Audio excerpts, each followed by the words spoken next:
Sensation. Sensation, le MAG.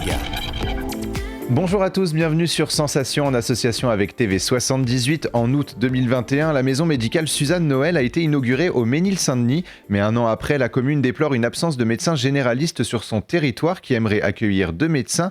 Pour en parler avec nous, je reçois aujourd'hui Christophe Buot, le maire du Mesnil-Saint-Denis. Bonjour. Bonjour Jessie. Alors je le disais donc, la maison médicale Suzanne Noël a été inaugurée en août 2021. Quels sont les objectifs de cette maison médicale sur une commune comme le Mesnil-Saint-Denis ? Alors la maison médicale au Mesnil-Saint-Denis, comme dans beaucoup de communes rurales ou urbaines, c'est d'attirer des médecins généralistes pour satisfaire aux besoins de la population.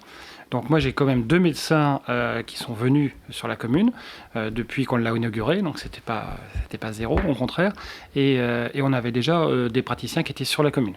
Alors c'est donc l'occasion d'offrir de nouveaux services aux habitants. Est-ce que la demande des habitants est justement ce qui a motivé cette ouverture ? Oui, il y avait une très forte inquiétude sur le Mesnil-Saint-Denis puisque nos médecins, et je les remercie de leur implication, étaient âgés et ils ont tous accepté de prolonger leur carrière parfois bien au-delà des temps normaux de pratique, et à tel point que j'ai même un médecin qui malheureusement 15 jours après sa retraite est décédé tellement il avait tiré sur la corde, et on peut voir toute l'implication de ces médecins qu'on appelait des médecins de famille autrefois, mais qui se sont impliqués et qui continuent à s'impliquer. J'ai encore un médecin de famille au Mesnil, mais qui souhaiterait prendre sa retraite. Et c'était la demande de nos praticiens de pouvoir trouver des jeunes pour les remplacer. Ils n'y arrivaient pas. Donc la commune, je me suis inscrit dans la continuité de l'équipe précédente, a initié un montage de dossiers, des subventions, acheté un pied d'immeuble. Et moi, quand je suis arrivé en 2020, en fait, j'ai dû aménager le pied d'immeuble qui était resté brut de coffrage, cas de le dire, puisque le béton était brut, il n'y avait pas d'installation électrique ni de séparation.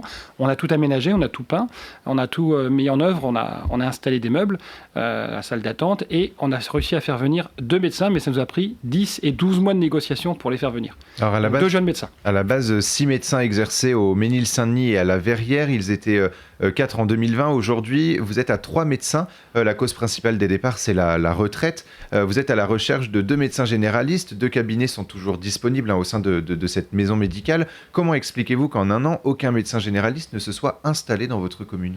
Alors, les priorités de la commune, en fait, étaient d'ouvrir cette maison médicale, d'attirer des jeunes médecins. On avait besoin de 2 médecins pour pouvoir remplir la part du contrat qu'on avait vis-à-vis des subventions. Donc, on l'a fait. Et puis, j'avais encore des médecins, des anciens médecins qui pratiquaient. Seulement, je négociais avec un 3e médecin. Et au bout de 6 mois, du jour au lendemain, je n'ai plus de nouvelles. Donc, c'est une voie qui n'a pas abouti. Et aujourd'hui, j'ai appris que le 4e médecin qui était sur la commune, qui veut partir en retraite, va partir en retraite soit fin d'année, soit début d'année prochaine. Mais je me retrouve à 3 médecins. C'est suffisant en statistique, en théorie, puisque un médecin, il prend entre 1000 patients et 2000 patients pour les plus anciens, très impliqués. Donc pour 6000 habitants, ça pourrait cadrer. Mais on est presque 7000, c'est un peu juste. Et en plus, les jeunes médecins aspirent à pouvoir avoir une vie de famille, et je les comprends parfaitement, c'est tout à fait respectable. Et donc, même si on dit souvent qu'un jeune médecin prend 1000 patients, les miens ont fait des gros efforts, puisque à la demande de la population, ils sont à 2000 patients quasiment, voire 2500. C'est un gros effort de leur part, mais si je veux qu'ils restent, il faut que je leur permette d'avoir le secours d'autres collègues pour qu'ils puissent se répartir la charge de travail qui est quand même importante. Alors justement, votre priorité, c'est de trouver des médecins généralistes ou d'autres professionnels peuvent s'installer sur votre commune ? Alors, c'est avant tout des médecins généralistes, et je dirais les 2, mon capitaine, parce que l'idée, c'est que les médecins généralistes dont j'ai absolument besoin, c'est ma priorité, c'est eux que je veux loger dans la maison médicale, parce que j'ai 2 places encore de disponibles.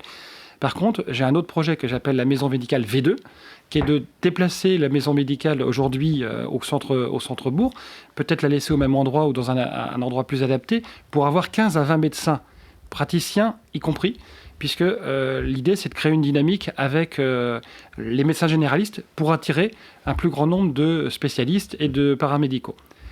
Lorsque j'ai créé la maison médicale, Suzanne Noël, j'ai eu beaucoup de demandes de paramédicaux qui souhaitaient venir au Mesnil ou qui étaient au Mesnil et qui voulaient intégrer la maison médicale.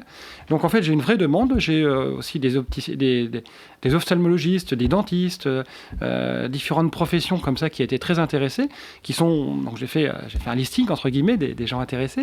Le but, c'est de créer une maison médicale V2 avec les autorités de tutelle, en coordination avec les paramédicaux et les médicaux du Ménil-Saint-Denis, et de trouver avec eux quelle est le meilleure zone d'implantation, le meilleur local pour le faire. Et comme je suis prévoyant, et je remercie les médecins qui sont venus, ils ont un contrat de bail qui précise qu'ils sont prioritaires pour la maison médicale V2. Donc en fait, ils sont déjà prêts et ils savent que depuis le début, c'est le projet d'élargir cette offre médicale sur la commune à 15-20 praticiens. Alors justement, 15-20 praticiens sur une petite commune comme le Ménil-Saint-Denis. Pourquoi 15-20 professionnels? Est-ce que justement le Ménil-Saint-Denis est aussi un point central qui pourrait amener un peu plus de personnes justement sur la commune, enfin de plus d'habitants pour les professionnels? Alors on a déjà plus d'habitants qui viennent puisqu'on est une des communes qui est concernée par la loi SRU. Donc en fait, on doit construire du logement social. Donc logements sociaux, nouvelles familles, nouveaux enfants. Donc c'est aussi des nouveaux patients qu'il faut pouvoir intégrer. Mes médecins précédents ne prenaient plus de nouveaux patients. Moi-même, j'ai un médecin qui est à Coignères, qui était un ancien médecin de la Verrière, qui a déménagé à Coignères. Il me disait que lui, par exemple, avec la fin du numerus clausus, il a enfin pu avoir des jeunes apprentis, des étudiants en formation. Et je remercie mes deux jeunes médecins d'une trentaine d'années, parce qu'elles ont fait la formation aussi. Elles vont aussi accueillir des nouveaux des internes pour justement leur apprendre le métier. Donc ça, c'est un enjeu important. Et c'est là que le besoin se fait sentir, parce qu'il faut renouveler l'âge surtout de nos médecins, pour permettre à ceux qui ont beaucoup donné de se reposer, et ceux qui arrivent n'est pas imploser en vol parce que la charge est trop lourde. Et votre commune est classée désert médical en Île-de-France. Les déserts médicaux inquiètent les élus départementaux et régionaux. Un an après l'inauguration, vous êtes en manque de praticiens. Pourquoi est-il important que des médecins généralistes s'installent dans les zones rurales ? Alors, c'est vraiment la première cheville ouvrière, le premier maillon de la chaîne de santé. C'est eux qui posent les diagnostics, c'est eux qui peuvent orienter finalement les patients vers les bonnes structures. Il s'avère que le Ménil est bien placé puisqu'on est à la campagne, mais à côté des hôpitaux. Donc ça permet d'orienter les pathologies les plus graves vers les services spécialisés, mais ça permet aussi de répondre aux besoins quotidiens.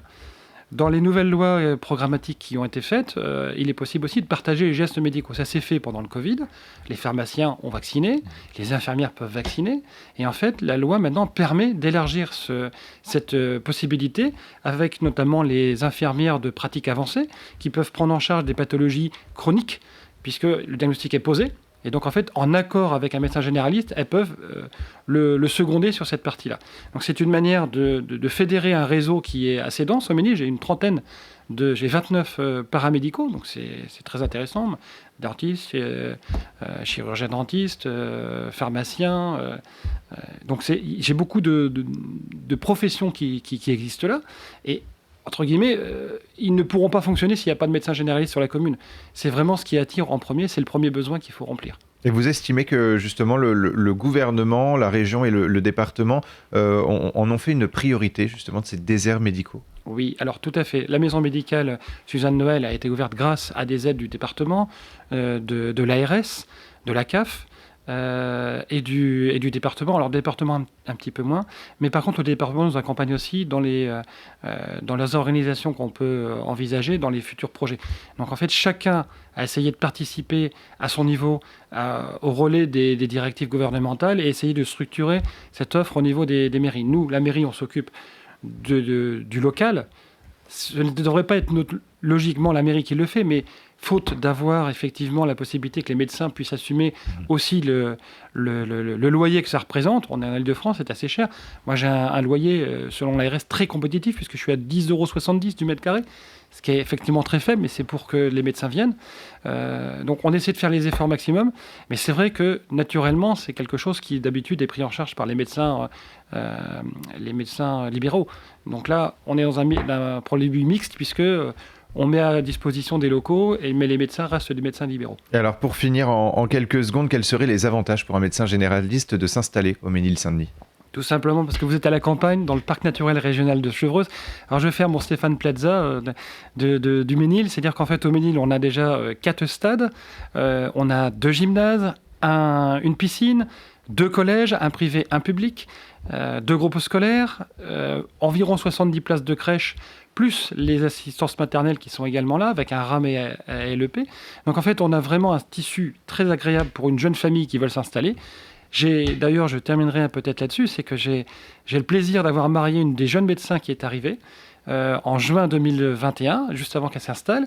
Et là, j'ai appris qu'elle serait future maman, donc elle sera en arrêt maladie pour une très bonne raison de maternité à partir de novembre. Et il y a un remplaçant qui vient. On espère avec elle que le remplaçant va trouver son bonheur au Ménil et que peut-être il complétera l'offre médicale à la fin de son remplacement. Donc, merci. Voilà. Merci beaucoup Christophe Vuot d'avoir été avec nous sur Sensation.